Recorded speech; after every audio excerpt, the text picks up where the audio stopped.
Dynamite download.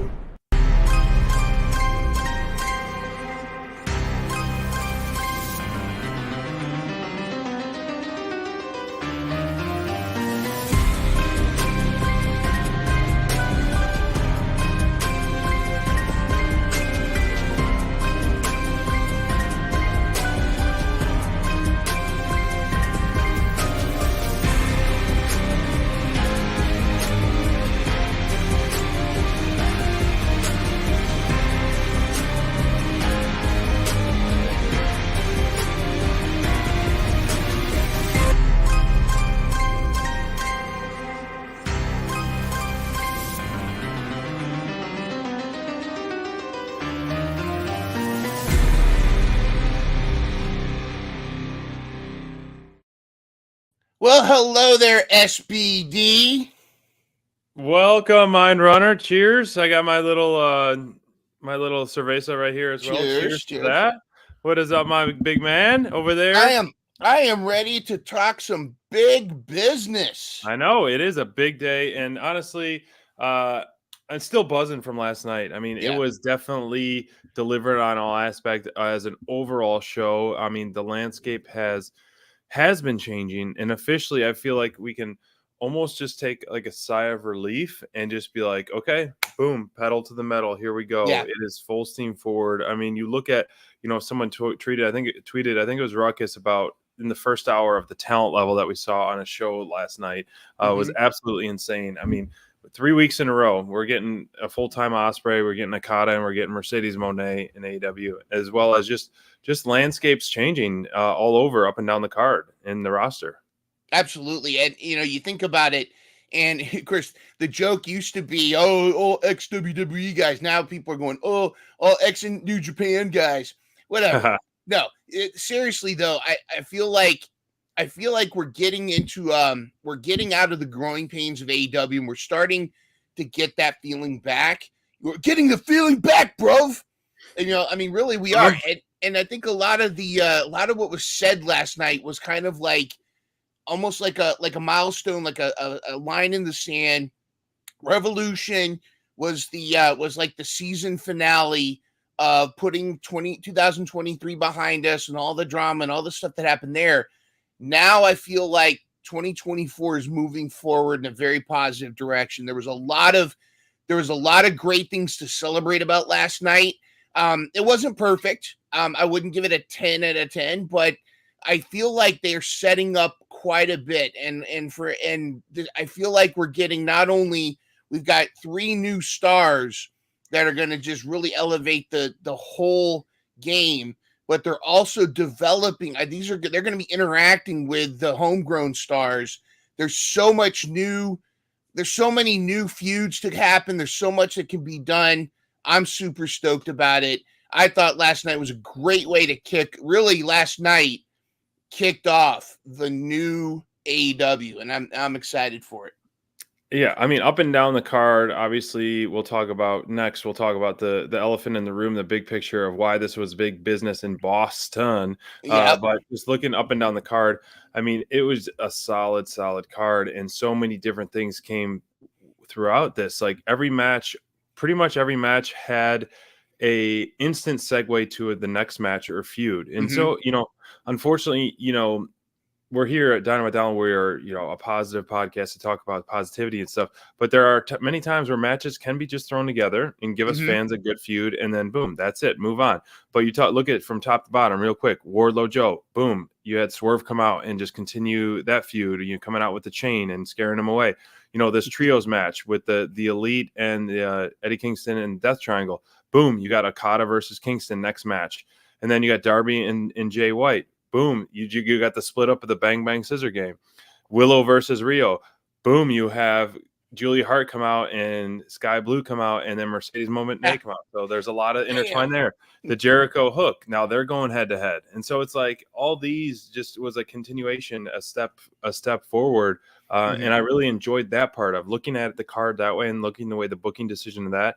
I think is very smart. I thought that was a clever way to do it, and versus just giving us a banger match, which I'm all for. But this, as a fan, I'm like, in getting, you're planting the seed and watering the soil. Absolutely. And I feel like that Tony Khan's back in the driver's seat, or there's people at the controls now. We already do have several matches announced for next Wednesday, which has Right. been one of my kind of tiny nitpicks, is that there's been a lot of like last minute, oh, we're going to have this match, or we're going to, and Right. really hasn't been much of a build. Now, we don't know what's going on behind the scenes. I will give this caveat that, and Tony Khan's even mentioned that it's been stressful not knowing who's available and who's not. Right. I don't know if there's COVID issues, I don't know if there's injury issues, what have you, but it does seem like there's a much more solid plan now. They seem to be moving forward with a lot, and I even my tiniest nitpick about last night is so insignificant that I feel like as a whole, I mean, it doesn't even matter. I felt like like you said, every match is moving something forward. And again, this is big business. We still have Collision, which should feature quite a few other talents to move forward. So we're definitely I felt like everything top to bottom, like you said, it flowed very well. My tiniest nitpick, and this is just very tiny, is the star of this whole thing who bookended the show. She should have been sprinkled throughout the show, like interacting with backstage with different talent, greeting her.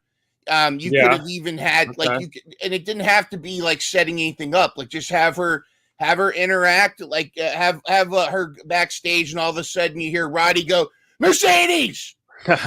I just wanted to welcome you there. And if you're thinking about the United Kingdom, come join it, that kind of stuff. And just have some of those interactions. And I did like her interaction with Riho, though. That was good. But she looked like a giant compared to Riho. And Mercedes Moné is not a big wrestler. She's not a big stature, but she looked like a giant next to Riho. I think so. Yes, Elephant in the Room, the Mercedes Moné. I'm so happy they gave her the CM Punk treatment of kicking the show off. The CEO, CEO, CEO, CEO, and the crowd did not disappoint, and they're on fire from the get go. And I thought, the anticipation was very highly there, and I liked how they did the same thing as CM Punk, where they literally started the show, talked about the matches, and the announce team was just quiet, and they just waited, let the crowd just go on a nice run of cheering, and then boom, the music hits, her name appears, and then she walks to the ring, and it's showtime. Very similar to the first dance with CM Punk, and very smart. A lot of smart things. Everything was smart about her debut, both at the beginning and the end. And I feel like, it was smart that they, say what you will about the Walter remix, because it's basically Walter from WWE's theme with a remix on it. I personally prefer the Crisscross Money song. I thought that was pretty cool. But it's smart that they had the CEO chants in the song, right? Because it immediately the crowd responded and started, and long after they faded it, they knew, okay, this is what she wants us to chant. So that they just kept. You could have chanted many things like Mercedes or Monet, or obviously this is new. What she formerly known as, Sasha Banks, and now Mercedes Monet, which she has been on, Independence in New Japan. But yes, like what you don't have that iconic universal CM Punk chants. So it was very smartly done the way they did the theme song with those chants in there, and then the Titantron, and then the digital side of the ring going CEO, like kind of like forcing you to read it in that way too. Now, well, I will say this: AEW has a history of botching, or I don't say I hate that word, but really not doing debuts well, fumbling debuts, and then fixing them and later on, and they become great. But this was another one of those debuts they knocked out of the park. It was tremendous. I got a kick out of seeing some of the pictures of Bailey and Omi and I think Tamina were up in the box seats, and Bailey's out there with her iPad recording like a proud mom, like a soccer match or something. But I mean, I feel like this was tremendous. I liked it. This was, a smart way to debut. Like when Ruby Soho first came to AEW, she put those vignettes, those little movies out there talking about her name's now Ruby Soho. So they knew the crowd knew to chant Ruby Soho when she debuted. Right. Same thing here, the CEO. I will say although she didn't show up last night, I noticed the Mercedes went C E, and then she caught herself and kind of went, like, Oh, I like didn't even notice that. she almost went CEO. And I Ah, wonder if that's a natural feud because, maybe next week oh, we'll for get sure. CEO and then somebody else, DMD, is going to want to have a chat with Mm, her about showing up. interesting. It'll be interesting. Like, we've had many speculations on debut feud, Mm-hmm. where she's going to be placed in the card, and we kind of got a little teaser. She mentioned she not necessarily called out Willow, but say unfinished business. But the Yep. announced team at home, they're saying how Willow it should be next in line for a title shot versus Julia Hart after winning versus Rio, which makes sense, and I'm all for with that. I do think Willow is a future champ. Mm-hmm. Um, but that being said, I mean, I guess we can kind of slowly transition to that women's match main event because it's going to intertwine the Mercedes Moné story. Because that women's match at the end, we saw Julie Hart and Sky Blue attack, and then Mercedes come out in her ring gear and come out to make the save essentially, and then just provide respect. Both ladies, Willow and Mercedes, giving respect to each other with their previous feud in New Japan.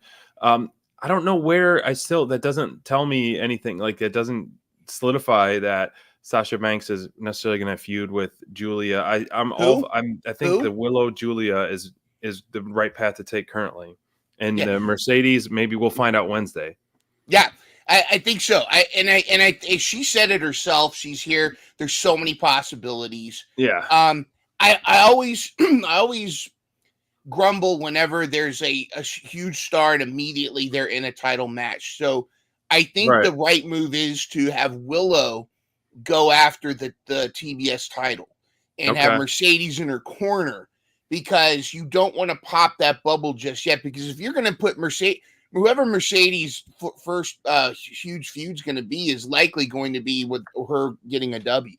And so if she immediately goes after the TBS title, you've got problems there. Now she could let Willow win and then challenge Willow for the TBS title, Double or Nothing, saying, "Hey, you took the title out of the New Japan title in my hands. Right. I'm going to take this title from you."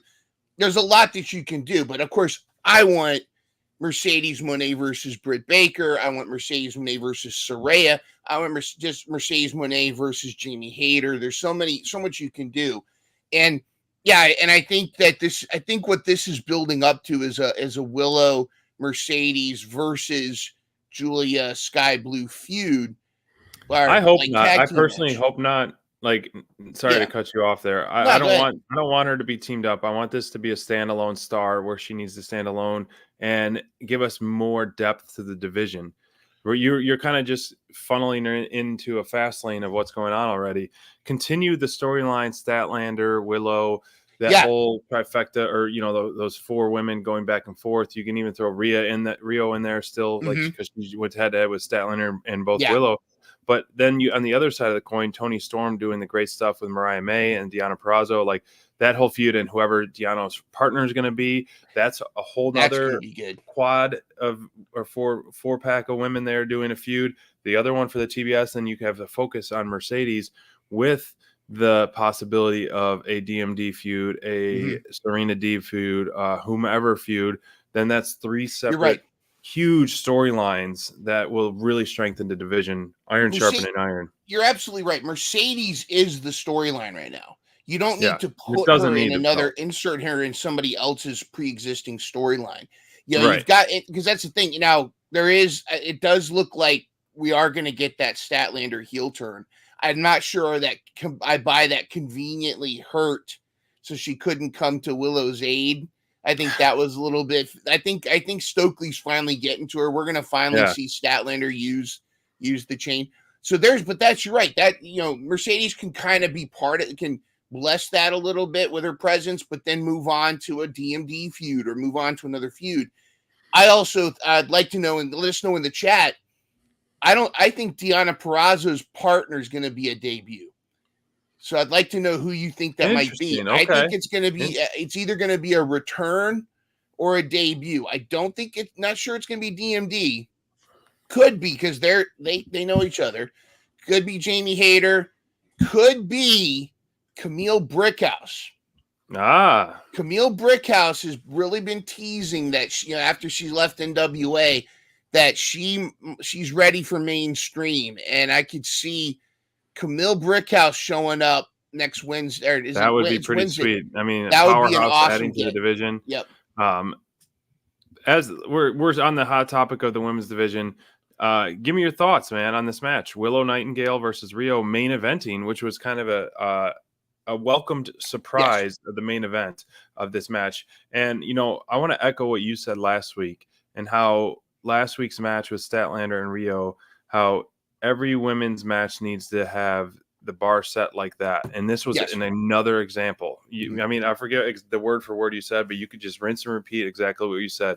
This is one of those matches that main evented big business and delivered in every way, with Willow and Rio just going at an absolute battle. But as you said, they're setting the bar for what women's matches needs to be in AEW. And it was a fantastic outing.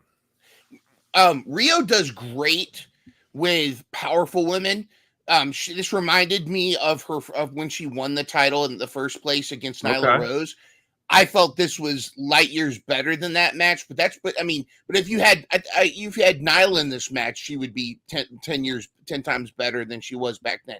All of the women have really leveled up. If you've seen some of the stuff Nyla's doing in Ring of Honor, you can see where Nyla is now versus where before. But this was two of the best in the company going at it. And of course, two of the most cheerful. It was like the battle of smiles. But, Rio does great with her. She always does the gimmick where they're getting the pin and then she like slinks up. She slides out from under them and raises up. I swear she's got the spine of a cat. But this is what we need in the women's division. I also feel like it was a smart choice putting the main title match at the beginning and putting this at the end, because you had that moment at the very end. You had this moment. Mercedes Moné, the CEO. You had that moment. Exactly. that's when Sky Blue found out. But but as far as the match itself, and I'd be interested to know if part of Sasha, I almost did it. Mercedes' contract with Tony has some involvement, some heavy-handed involvement in the women's division, because I could see her really saying, "Hey, Tony, we need this, we need this, we need this." I bet we're going to see women's tag team titles very soon, because what was the big issue that Sasha Banks and Naomi had in WWE was the tag team titles. That's what drove them away.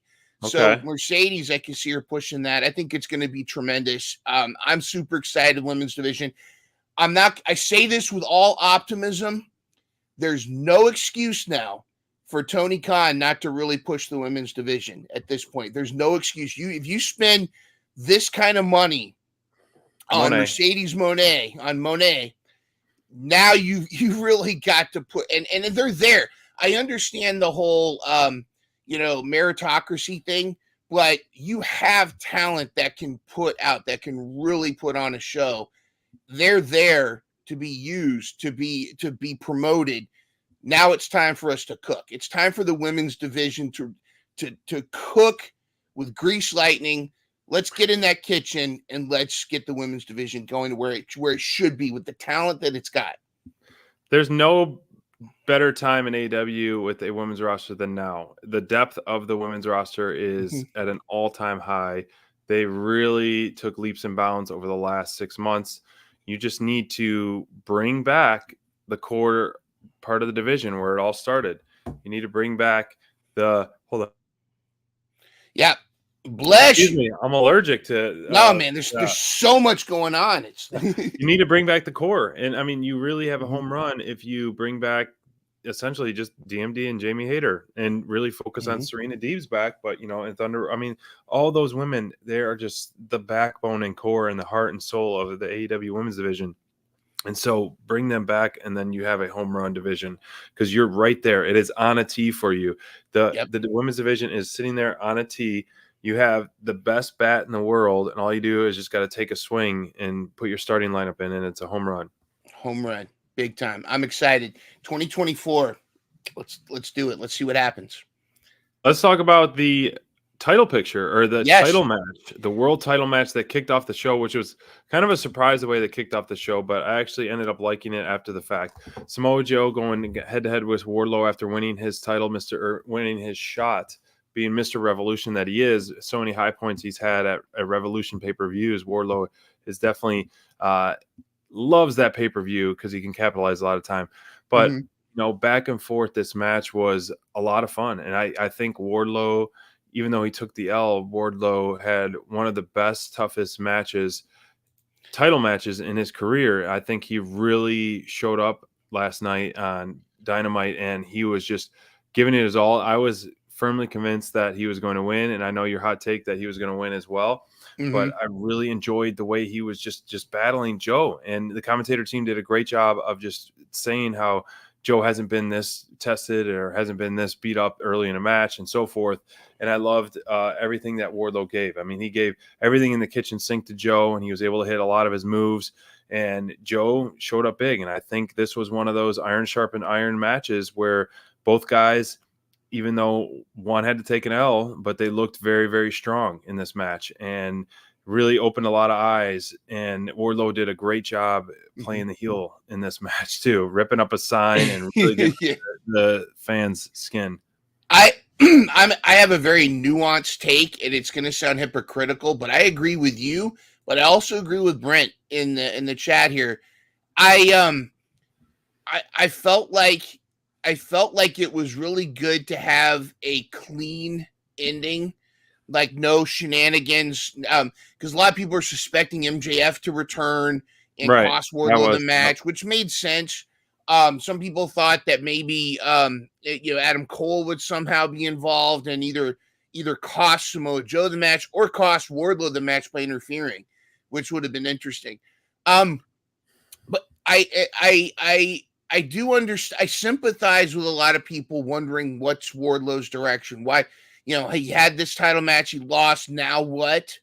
But I feel like there's a lot of meat on the bone still. I mean, they're still investing a lot of time and energy into his storyline with Adam Cole, especially with that storybook, which I thought was hilarious.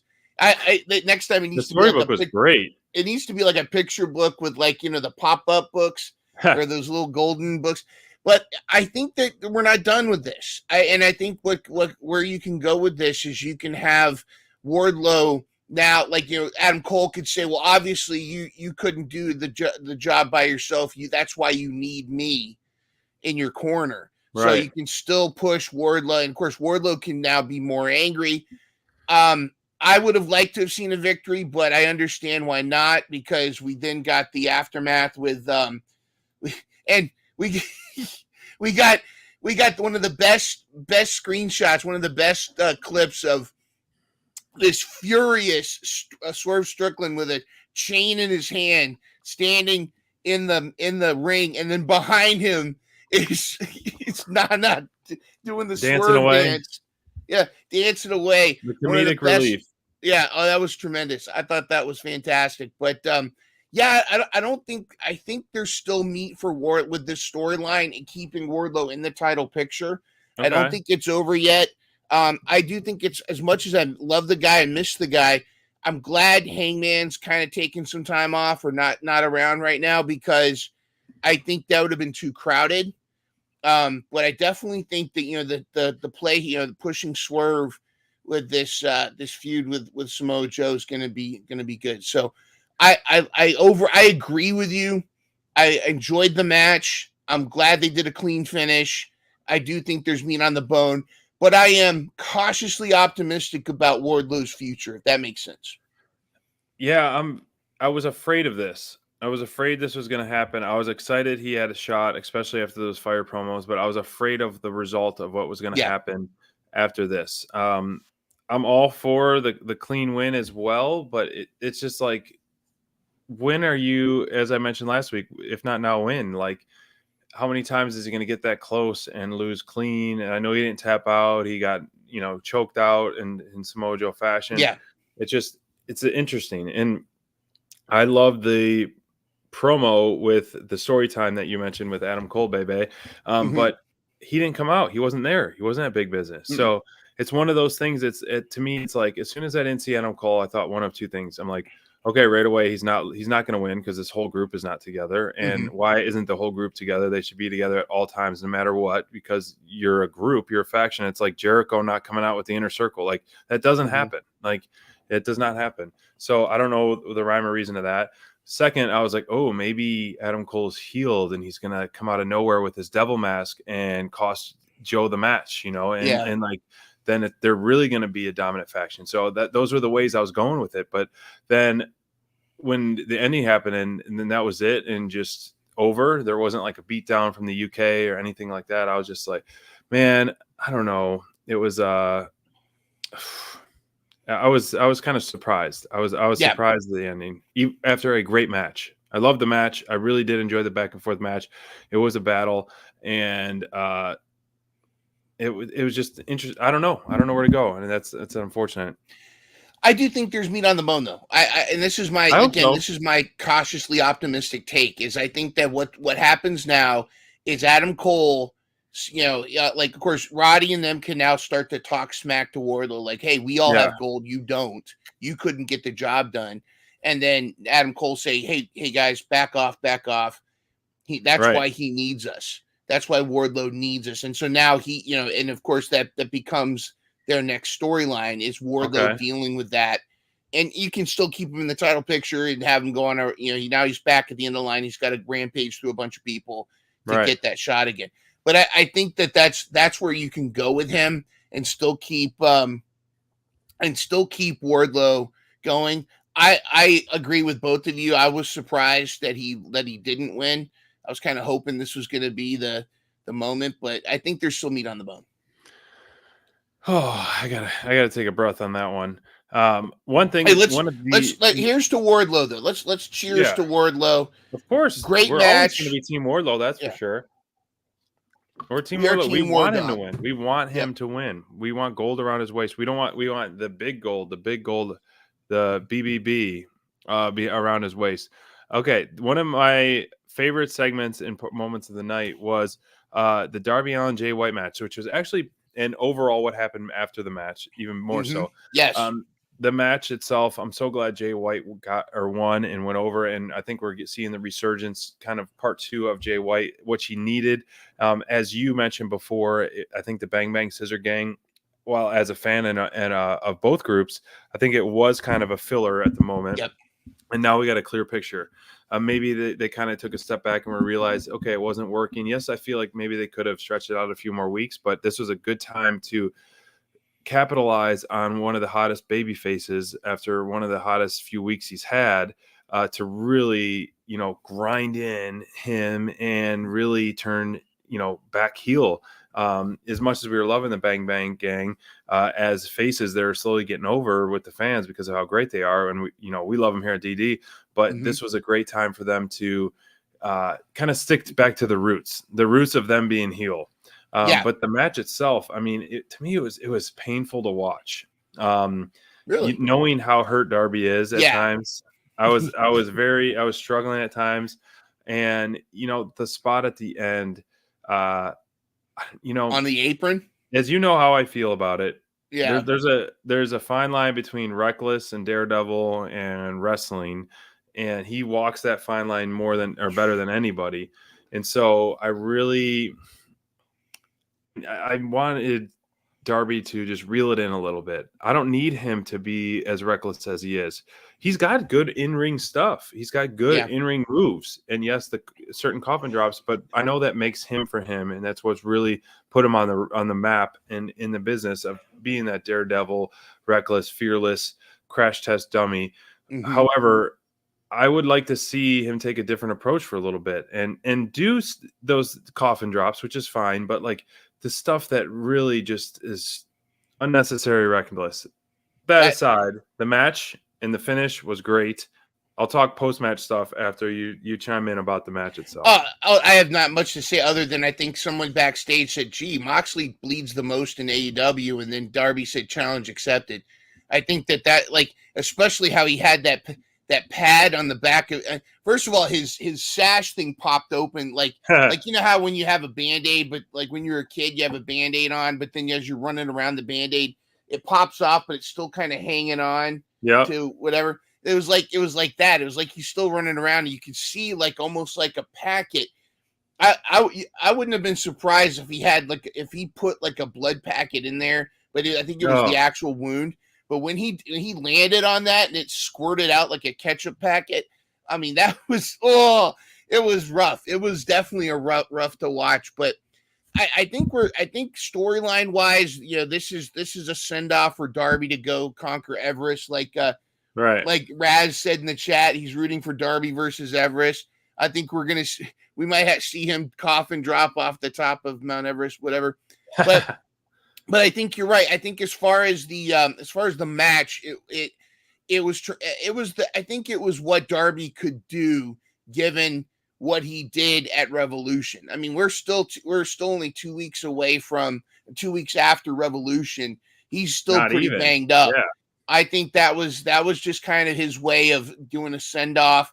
I mean, Darby versus Jay White is a match that I want to see happen again when Darby's 100%. And yes. I think you would see a lot more from Darby. I think you would see a lot more, and I think it would be one of those intense back and forth kind of things. But this is what it was. And I went in expecting this to be kind of a Darby send off while he goes away for a while, and hopefully not permanently. I hope he comes back from Everest. That was well. I mean, stuff. I don't know if he's going to be able to conquer Everest after the freaking beatdown from the Bang Bang Gang themselves. I mean, They teased it, they let him go, then they brought him back and did it again with the chair and all the other spots. Man, as a baby face, I absolutely loved this turn from Bullet Club Gold. These guys absolutely dominated it, executed it perfectly. It was fantastic. Of course, I mean, this shot with Jay White pointing at Darby and then just the ruthlessness, the crowd was eating it up. I am so excited, and I really hope this really opens the door for Juice Robinson to come back. And I know he'll come back with a pop, but then it's just going to be Jay White. It plays such a great heel role. The Bang Bang Gang as heels is much needed. The Collision Cowboys need to come in and just go on an absolute tear and really just put down the Acclaimed and claim those AEW trios tag team or trios belts, because that's what's next. We're going to see, the collectors, the Bullet Club Gold collectors, when they're going to dethrone the Acclaimed and Billy Gunn for the trios AEW titles. And man, this was great. This was executed great, in my opinion. I hope they stretch this out too, because that's the great thing about trios and factions is you can have those 1-on-1 and 2-on-2s and all these different matches before you have the big blow off. And this is, and again, as much as we tolerated the Bang Bang Scissor Gang, because I think we all kind of knew what it was. We knew that, okay, eventually it's gonna happen. But gun beats scissors every time. Exactly, but now it's finally now we're finally making the move, and now it's gonna be awesome. I think it needs to be brutal. I think it needs to be a back and forth. Whether you do 50-50 booking or not. I think you put Jay White versus Billy Gunn as a singles match coming up, and then you put the Acclaim versus the Guns, and then you do a bunch of different things. And I think there's a lot that you can do with this, and I think that's exactly what's needed. I think it's time. I think it's time for this match to happen. I don't know what's planned for. I don't know what they've got planned for the trios titles, if they're going to merge them or if they're going to have both and just walk around with all this gold. But I'm real excited to see what they're going to do. But there's just one piece that's just been missing that I'm hoping that this is a sign is coming back. You know what that is? Look who it is coming back, brother. That's right. Rockhard himself. All this bang bang scissor hoochie poochie. I have no idea. What is this? What is this? I know Jay. I know my brother Jay. He knows what's going on. How you doing, SBD? I'm doing great, Rock Hard. It's been a long time since we spoke to you. It's been It's been too little over a long. month, I think. It has been too long. You know, my wife, you know, she's been just off a rocker. Right? She thinks she's winning the Oscars or something, but I don't know. I don't mind watching that dime piece Maria May wandering around the house. You know, you know what I mean? Oh, what? Did I say that out loud? But I don't know about mind that, right? I do mind the creepy butler, though. Luther, does he sleep in the closet? Yeah, he does. He sleeps under our bed. Yeah, that sounds about right. But hey, no, the Bang Bang Scissor Gang was weird, but you know that was all Jay White's plan. You know, it was all the Switchblades plan, and now when I come back, we're gonna dominate. We're gonna run roughshod all over AEW, ROH, and all the W's and all of them. We're going to run roughshod everywhere. Please do. We'll miss you a lot, Rock Hard. We're sick of seeing Card Blade, so we're ready for the real deal to come back in his gold tooth. Absolutely. You know I'll be back. I'll be back very soon. That's what this is all about, and it's going to be a huge pop. I'm ready to do some big business. Guns up, and I'll let you get back to it. Man, that was a great little cameo we got by Rock Hard here. Good stuff. I'm excited. I can't wait for him to come back. Definitely, man. Rock Hard, he's one of a kind character. Yes. So many people that can really, I want to have them focus on the Collision. I hope maybe it's still early. They haven't booked out Collision yet, but I don't know where I'm going to go with this. I was happy to see Bullet Club Gold get the trios belts. And as you mentioned, like if they win and Juice wins the TV title or the whatever it may be, it's like it'll be must see TV Ring of Honor. But now I'm selfishly, I don't know what they're going to do with those belts. If they win the AEW trios, they're going to do double belts. Yeah. Correct me if I'm wrong, but I don't think they've defended those titles at all yet. But I don't think so either. I maybe once. I don't think so though. No. Yeah. I think it was once against was it Iron Savages or was it the I think it was once. They've only had one defense. Okay. But anyways, the fact that we don't know is an issue. The fact that we don't know is part of the problem. Yeah. That's true. That's one of the gripes. I mean, we've talked about it for a while on DD. It's just like the oversaturation of belts. To me, I'm sick of the FTW belt. I'm sick of someone holding that. I'm fine with people holding certain Ring of Honor belts, but as long as they're going to defend it and be active on Ring of Honor as well, like Wheeler Yuta was. And Eddie's not hardly ever on there. Eddie's the Ring of Honor champion. Eddie's had it since the Bullet Club Gold. They haven't. I mean, you think about Athena, what she's been doing in the women's division over there, and how she hasn't been on AEW television in how long for the whole time, just being the backbone over there.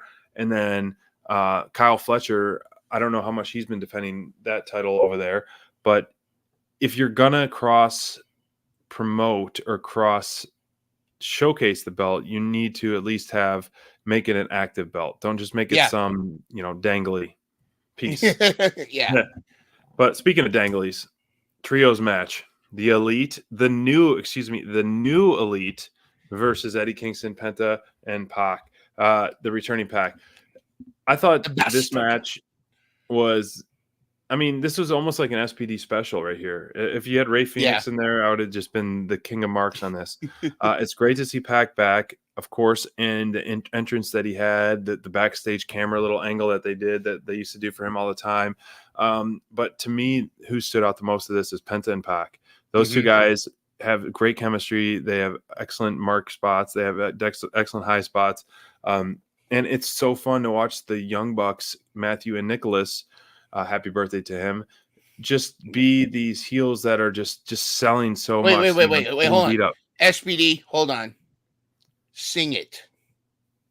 Sing it. Yeah, I love that spot. Happy birthday to you, Matthew That was such Jackson. a good spot. That was great. And not to interrupt, but that also, I love the presentation of heel Okada. I didn't know much about him until I listened to the audiobook of the Young Bucks, and I Which I understood got to download. who he was. I highly recommend, because there's so much insight into what's going on. But like on the Elite and the history he has with the Young Bucks when he was first starting out, and I guess they were down at the development center down in at WWE. The Bucks took him under their wing. Then he went back to Japan, became essentially the Ric Flair of Japan. And now, they didn't realize how much of a big deal he was. So they went to Japan. They're like, whoa, he's like a celebrity. So him coming here, this is great. I think I love the heel presentation. I love that he also comes through I love the whole dynamic of the Bucks come through the middle, and then Matt takes the coin and he flips it, and then that's the cue for Okada's theme. Matthew, tremendous. I thought the whole presentation's great, and what a great match. You've got the returning pack, you've got Penta and Eddie. Granted, Eddie's kind of like out of. You look at these 6 men, Eddie's like kind of stands out as the non like polished flippy do guy. Even I wouldn't hardly say Pac is polished, but I think you understand what I'm saying. But that was a good mix, and Eddie's one of those. Eddie was perfect for those moments where he just was brawling, and I think, of course, going back to what we were saying, setting us up for Okada versus Eddie. And I do think Okada's the guy to take the Continental Breakfast Championship. I think he's the guy. And everything about this, I want to see Okada in singles matches. I want to be impressed by him, as we mentioned last week and talked about last week in the history and all this. And, I think he, as a character, has been really doing some great character work. And the pairing with the Elite has been absolutely, perfect so far. However, in the ring, with the hype and everything online and everything that we know, I want to be blown away by this. And I know I got a match queued up between him and Kenny Omega that was sent to watch, that I'm going to be watching over the weekend. And then that might affect my fantasy draft pick. We'll see. But, overall, Eddie brought the passion, as he always does. And so that's why it's so easy to root for him. It's so easy to just see. He just exudes the passion that he has for the business and, his drive in the ring. And I liked how that we're finally going to get clarity. We're finally going to get clarity that this belt is going to be defended individually. So the Continental Classic belt is going to be defended individually. It's not a three end all be all, three or nothing, which would, to me, and I think to us, was a little confusing when that tournament was going on. Was it going to be molded together in one belt or what it may be? Now, hopefully that Okada is going to win, and that's going to just start the chain of Elite getting gold, the Young Bucks getting the tag team titles, and just dominating. But that kind of piggybacks back onto my last thing about just the influx of gold in AEW. So I don't know, it's like a give and take. It's like, okay, if the Continental Classic, which is an AEW belt, gets put on Okada, then Eddie Kingston can now focus on the other 2 belts in the other promotion and cross promote there. Then I guess it's a give and take there. But there's no way Okada is not losing or not winning. Yeah. And I think it would be great for then Eddie to spend more time on Ring of Honor, because which I recommend. It is not. Let them do both. Let them do everything. Yeah, Ring of Honor is not a place where wrestlers go to. It's not catering. It is an awesome show as its own, and it's great to see a lot of AEW talent over there. There's a women's TV title tournament that's just been killer. There's a lot of really great matches over there, so I highly recommend checking that out. But it's interesting, out of that last match, 3 of my favorite wrestlers were on the losing team. It was such a great match overall. I really enjoyed it, and give Okada some time, because he's coming in. He's going from imagine being, the Ric Flair of your country, then suddenly going to a new country and having to win a bunch of new people that don't know who you are. So he's kind of starting over. So give him some time. I think you'll become an Okada fan. I'm waiting for it. I'm open for it. I'm all ears. I'm all ready for it, and I'm ready for it too, bruv. Yeah. I want to talk. What'd you say? I said, bruv.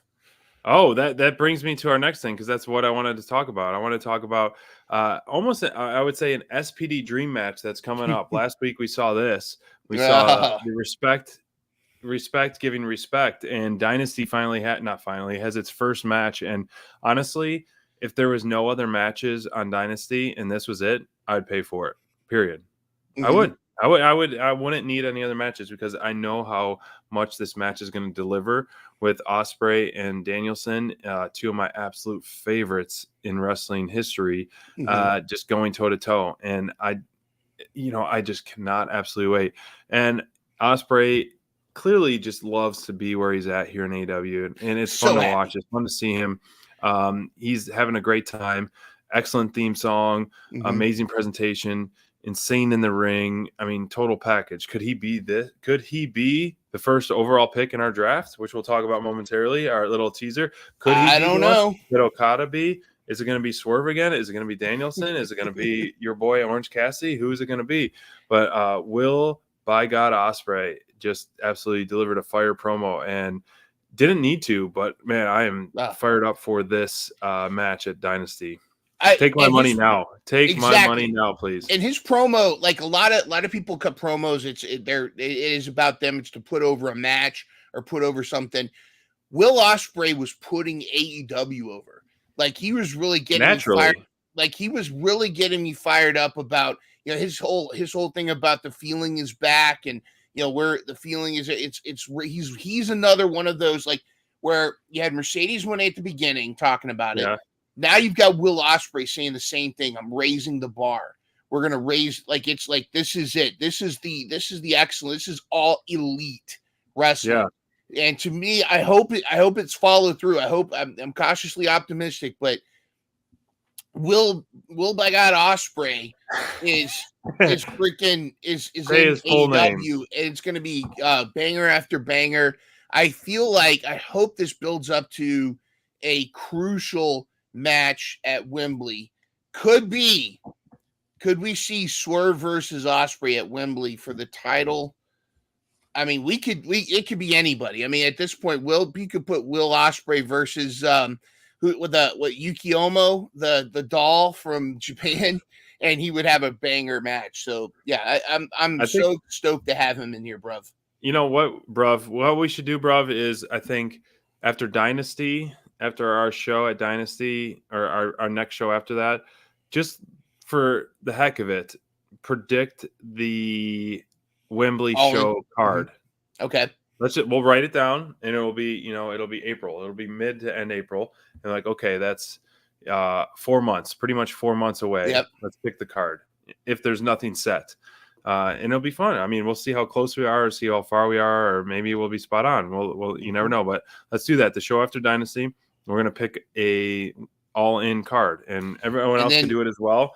Please do it as well with us, and we'll revisit that as well. So that will be. And then then check in after Double or Nothing to see who's right and who's wrong. If anybody wants to make any. Every month or so we can just revisit the Mind Runner all-in, fantasy card, the SPD card as well. Speaking of that, Saturday night we got our season 2 of the fantasy draft going live Saturday night right after Collision. Join us in the chat to have some fun. Join us online. We got a couple teams. We got 6 teams confirmed for the season 2. SPD, your boy SPD, is going to be the reigning, defending fantasy draft champion. And the order. You want to give us a hype video? Ladies and gentlemen, you thought the road to revolution was rocky, but now it's time to double it up.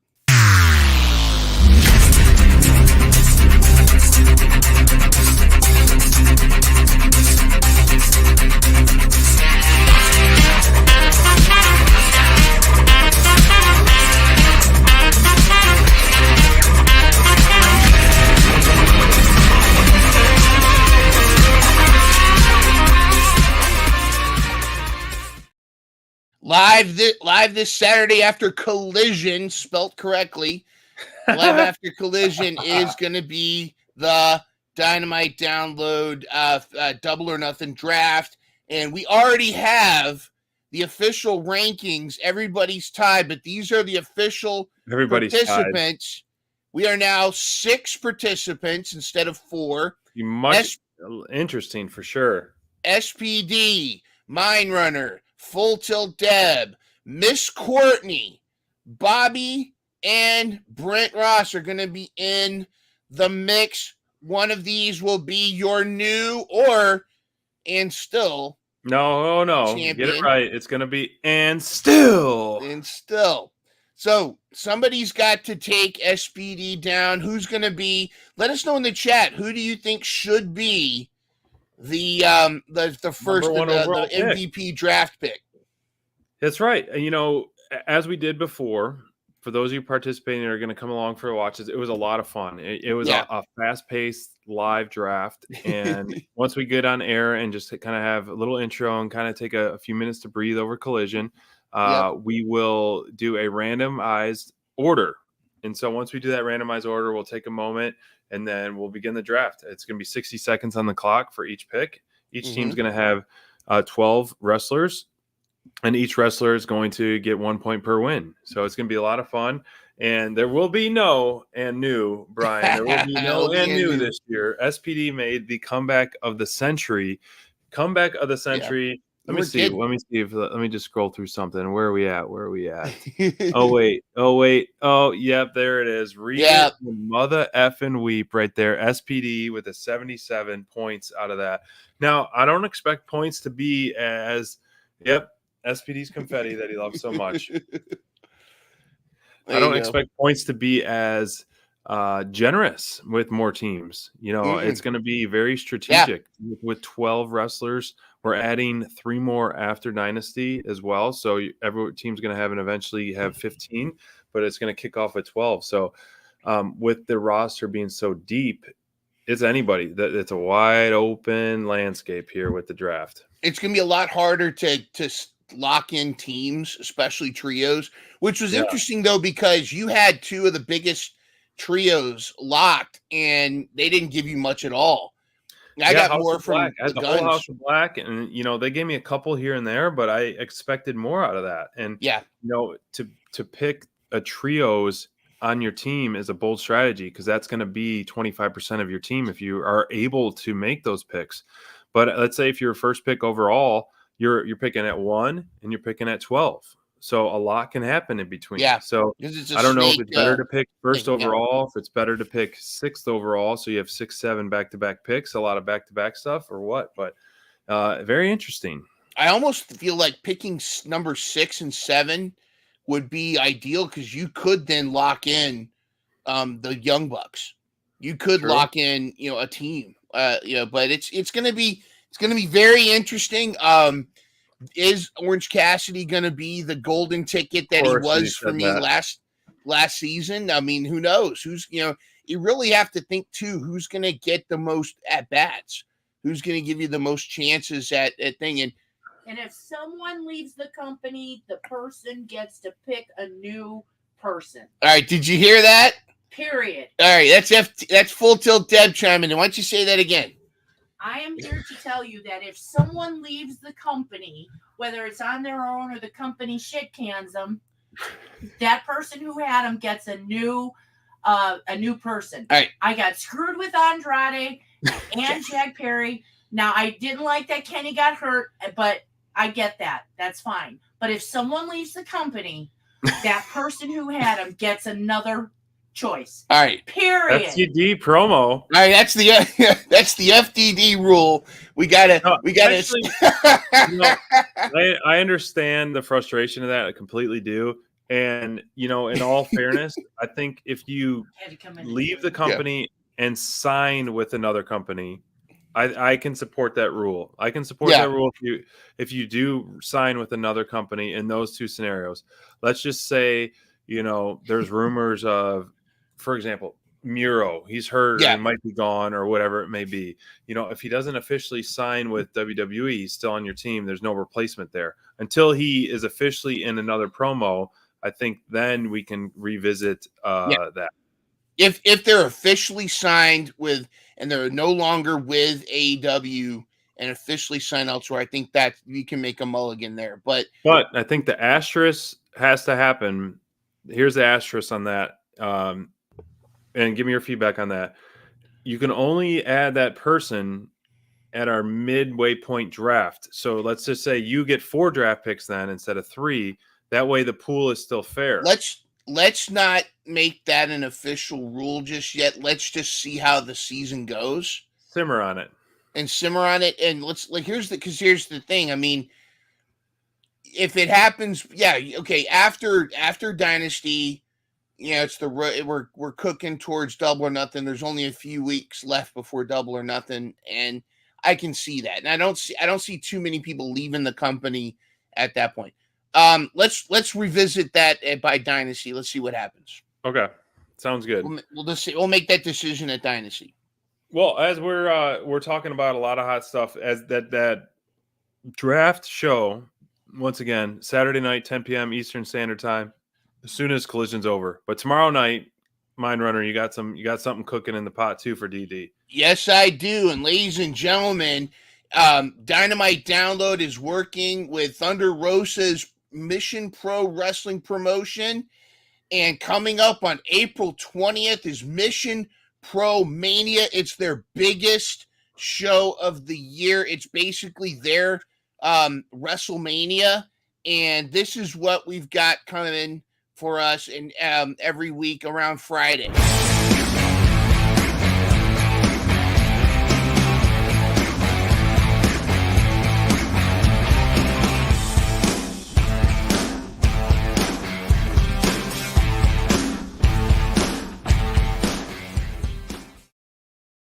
If you are a fan of women's wrestling or you want to help lift women's wrestling, Mission Pro is the promotion for you to invest your time and even money, because you can actually sponsor the wrestlers at Mission Pro. You can sponsor matches.